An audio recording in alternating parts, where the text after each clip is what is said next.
Hello.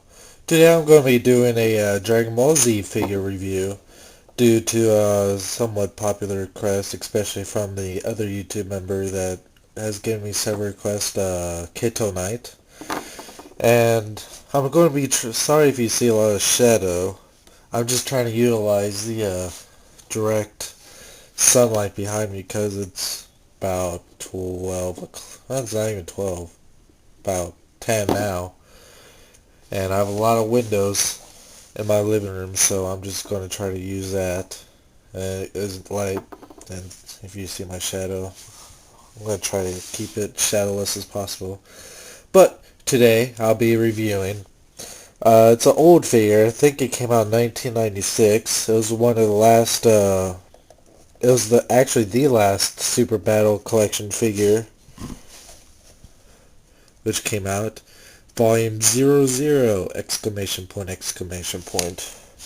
Because it's not a...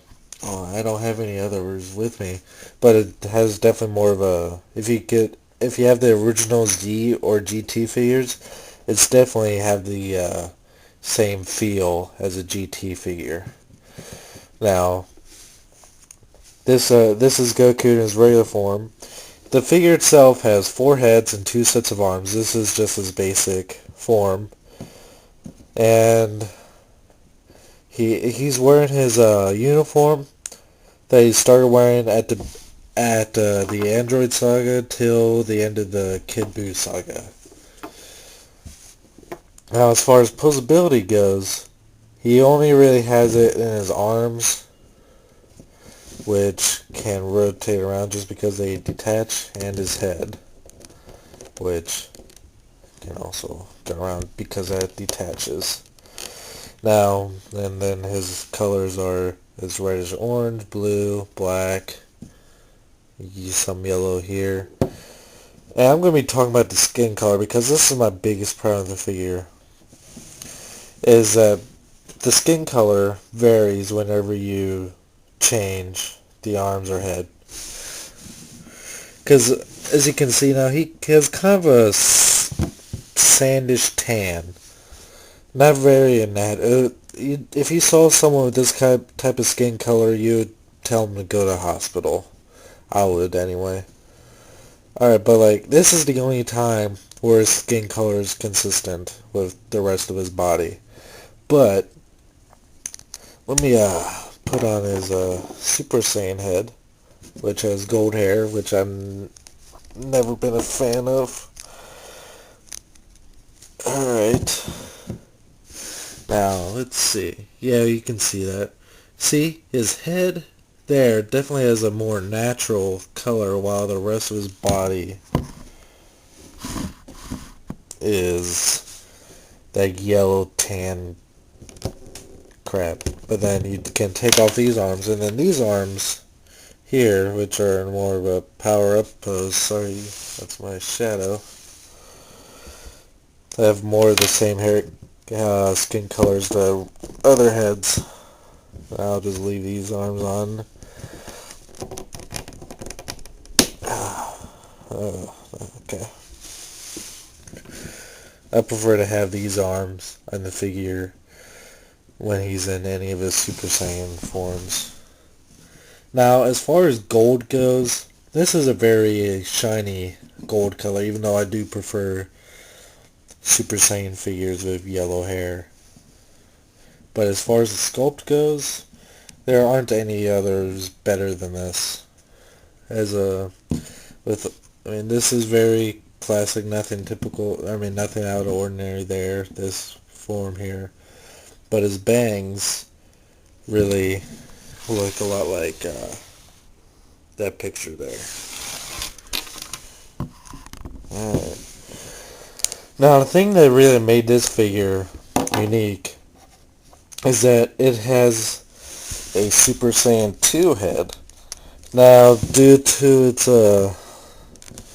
similar look to the regular Super Saiyan head, I think, off the top of my head, this is the only Super Saiyan 2 figure, at least option, that has ever been made.